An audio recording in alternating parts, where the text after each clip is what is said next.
আসসালামু আলাইকুম গাইস, কি অবস্থা সবার? আসলে কাটাকুটি দেখে হয়তো বুঝতে পারতেছেন যে বিষয়টা কি।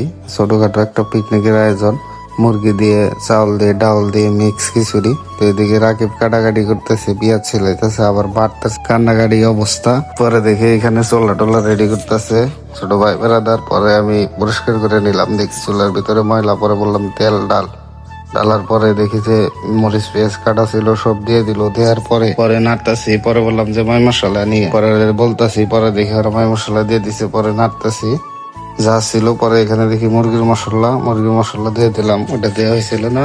দেওয়ার পরে তারপরে নাড়তেছি, ইচ্ছা এরকম নাড়ার পরে মরিচের ফাঁকি দিলাম। দেওয়ার পরে আবার আরেকটু ছিল, পুরো টুক দিয়ে দিলাম। তারপরে মাংসটা পুরোটা ঢেলে দিলাম। দেওয়ার পরে সবাই বলতেছে যে ভাই এমনিই থাক, আর খিচুড়ি টিচুড়ি মিশাল লাগবো না, চাল ঢাল দেওয়া লাগবো না, খিচুড়ি বানা লাগবো না। পরে নাড়তেছি। পরে দেখলাম, টেস্ট করে শহরে বলতেছি বাসনাটা দেখ। পরে চাউল ডাইলা দিল। দেওয়ার পরে অন্ত ইচ্ছা রকম নাড়ার পালা। পরে সবজি দিয়ে দিলাম, একটু হালকা সবজি ছিল, মিষ্টা কুমড়া। পরে ওটা মেরে দিলাম। দেওয়ার পরে তেল যা ছিল সব ডাইলে দিলাম। দিয়া ইচ্ছা রকম নাড়ানাড়ি চলতেছে। এরপরে পানি দিলাম মাপ মতো। পানি দিয়ে আমার ইচ্ছা রকম একদম নাড়ানাড়ি চলতেছে। তারপরে দেখি যে কি অবস্থা। পরে নেড়ে দেখি যে প্রায় অর্ধেকের মতো হয়ে গেছে আর কি, 60% হয়ে গেছে। পরে দমে রেখে দেওয়ার জন্য কয়লা দিতেছি উপরে, অনেকক্ষণ রাখা হয়।